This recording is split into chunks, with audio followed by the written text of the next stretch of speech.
Hola, bienvenidos a esta entrevista. Mi nombre es Emiliano Alfaro García y el día de hoy tenemos el placer de conversar con el licenciado en Derecho egresado de la Universidad de San Nicolás de Hidalgo, que también cuenta con una maestría en Derecho Penal Procesal por el Instituto de Estudios Superiores en Derecho Penal, que nos estará contando su experiencia, conocimientos y perspectivas sobre diversos temas relevantes en su campo, el Poder Judicial.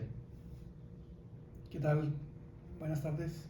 Eh, Mi función dentro del Poder Judicial de la Federación, en el cual yo tengo 22 años de servicio aproximadamente.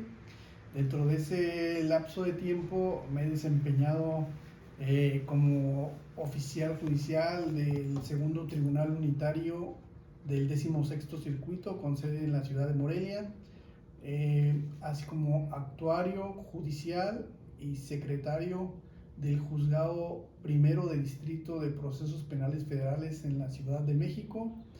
Después igual de secretario del Juzgado Noveno de Distrito de Procesos Penales Federales, también en la entonces Ciudad de México.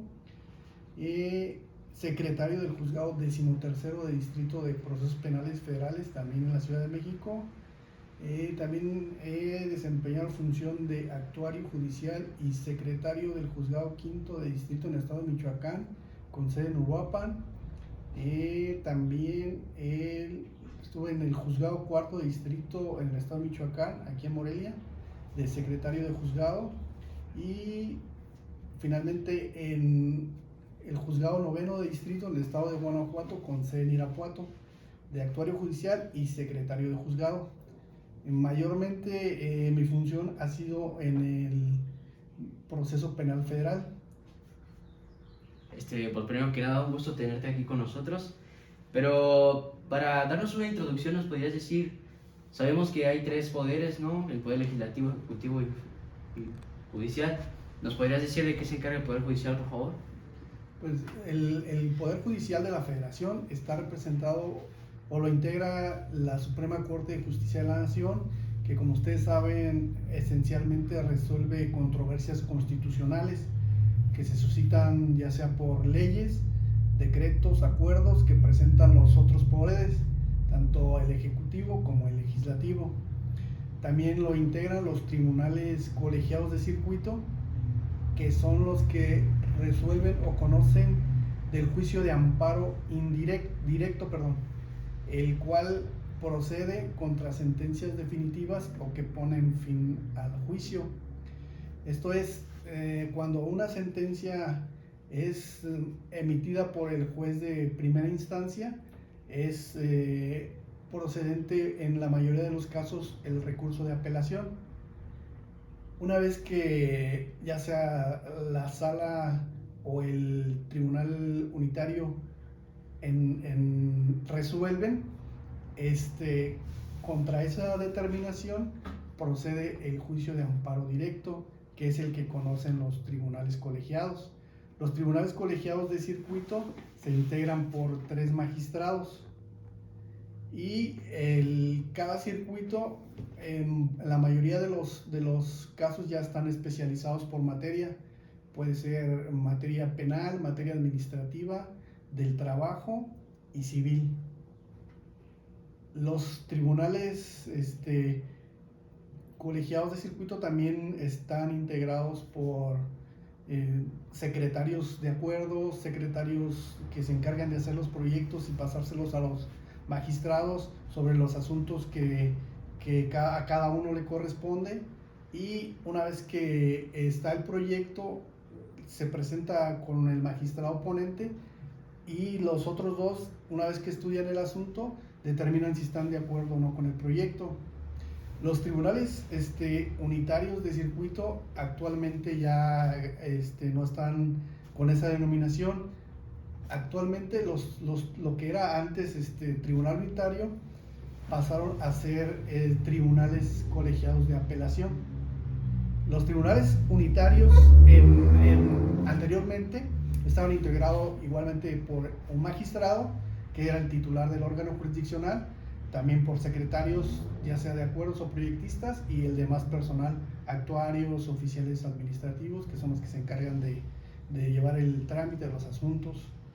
Es en esencia lo que es el funcionamiento del tribunal unitario. Como te decía, actualmente ya no son tribunales unitarios, ya son tribunales colegiados de apelación. Igual lo integran 3 magistrados y resuelven esencialmente recursos de apelación contra sentencias de juzgados de distrito. Igualmente, dentro del Poder Judicial de la Federación se cuenta con juzgados de distrito. Los juzgados de distrito conocen materia mixta, por ejemplo, o ya hay especializados. Conocen del amparo indirecto. También hay tribunales especializados, por ejemplo, en materia de amparo, pero en materia penal, materia de amparo, pero en materia civil, materia de amparo, pero en materia laboral. En algunos circuitos están especializados, en otros no. Donde no están especializados, los juzgados de distrito conocen de todas las materias, es decir, amparo en tanto civil, administrativo, laboral y penal. En los tribunales, en los juzgados de distrito se integra por el juez, que es el titular, los secretarios de juzgado, los actuarios y oficiales administrativos, que son los que se encargan de apoyar en las funciones del órgano jurisdiccional. Entonces, como te comentaba, yo desempeño en un juzgado de distrito, y en ese juzgado de distrito, como no está especializado, conocemos de juicio de amparo en todas las materias: penal, civil, administrativo, laboral. También se conoce o se lleva trámite de juicios federales, que son los juicios ordinarios civiles, juicios ejecutivos mercantiles, juicios orales mercantiles, y anteriormente se llevaba proceso penal. Sin embargo, a partir de la reforma y con la entrada del nuevo sistema, se crearon juzgados, son centros de justicia, y son los que ahora se encargan de llevar todos los asuntos en materia penal. Materia penal en cuanto al trámite, porque te digo que nosotros conocemos del amparo únicamente. Es lo que en esencia son los órganos jurisdiccionales que integran el Poder Judicial de la Federación. Bueno, también nos podría decir qué papel desempeña la Suprema Corte de Justicia dentro del Poder Judicial.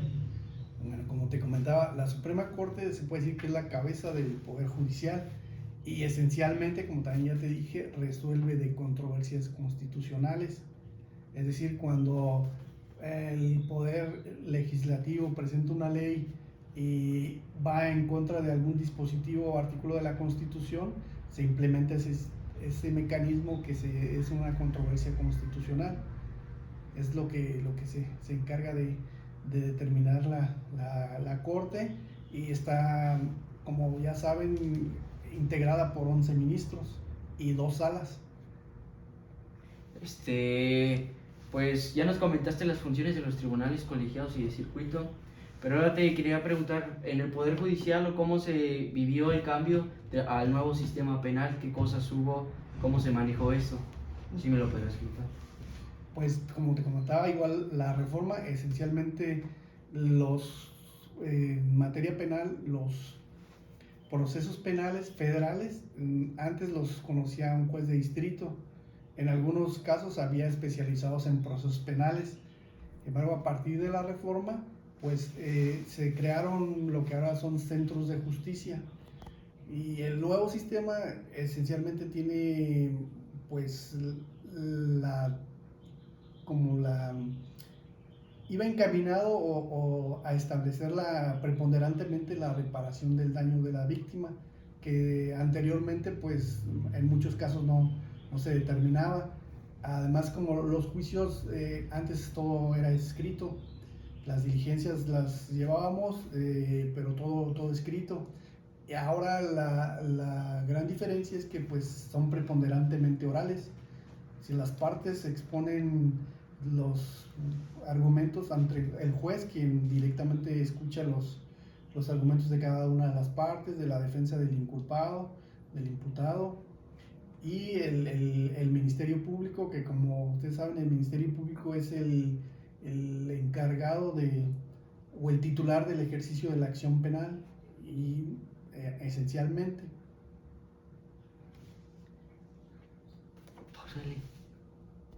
Bueno, también ya por último nos podría decir cuál es la función de los secretarios de juzgados, como en el que tú trabajas, por ejemplo. Ok, mira, actualmente, como te comentaba, esencialmente se lleva juicio de amparo indirecto. En este caso, cuando alguna de las partes,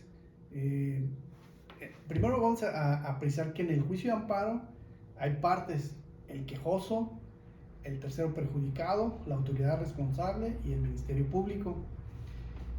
Cuando algún quejoso está inconforme con una determinación que cree que le causa un agravio, promueve la demanda de amparo, que ya ustedes saben qué es una demanda de amparo. La función del secretario es, una vez que esa demanda se recibe, tenemos una oficialía común, que es donde llegan las demandas, y para que la carga sea equitativa entre los juzgados, la va distribuyendo. Una vez que por turno te corresponde analizar o una demanda de amparo, el secretario tiene que revisarla para verificar, por ejemplo, si tiene alguna causa para desecharla, si hay que prevenir al quejoso por algún requisito, o admitirla y darle el trámite correspondiente. Entonces, para esto el secretario se apoya de oficiales judiciales, que son los que ayudan en el trámite de los asuntos. Una vez que la demanda se analiza por el secretario, la estudia y ya le da cuenta al titular, que es el juez. Ya determinan si es para admitir, para prevenir o para desechar. Por ejemplo, si se admite, pues ya se le da el trámite, se le da el número de correspondiente de acuerdo a la lista de los números de juicio de amparo que se van radicando en el juzgado, y se lleva el trámite. Igual pasa con los juicios federales, que son, como te comentaba, juicios ordinarios mercantiles, juicios ejecutivos mercantiles o juicios orales mercantiles. También lo que mucho nos llega son exhortos, y exhorto ya saben que es una petición dentro de un juicio de un órgano jurisdiccional a otro de la misma categoría. Es decir, a nosotros un juez del fuero común no nos puede enviar un exhorto, porque jerárquicamente somos superiores. Entonces, los exhortos únicamente es entre órganos jurisdiccionales de la misma categoría. Igual nos mandan o recibimos despachos. Los despachos son de los superiores hacia nosotros. ¿Cuáles son los superiores de un juez de distrito? Los tribunales colegiados de circuito, los tribunales colegiados de apelación, inclusive de la Suprema Corte nos llegan despachos para diligenciarlos. Entonces, una vez que se analice y que venga con los requisitos, se le da trámite, y ya sea si es para realizar una diligencia o para realizar alguna notificación, pues se le da el trámite, y una vez que está integrado se devuelve. Y como te decía, el secretario, por ejemplo, en el caso de los juzgados de distrito o en el que yo desempeño, pues lleva el trámite del juicio desde que se radica la demanda, se solicitan los informes justificados, se van incorporando las promociones de las partes, y se señala la audiencia constitucional, y posteriormente pues ya emite el proyecto o realiza el proyecto de la resolución para que la titular o titular del juzgado lo analice, y si está de acuerdo con el proyecto que uno le presenta, pues lo aprueba, y en su caso así sale la resolución. No, pues en verdad un placer y un gusto tenerte acá, y muchas gracias por el tiempo que nos diste, y también gracias por todo el conocimiento que compartiste con nosotros. Igualmente, gracias, hasta luego.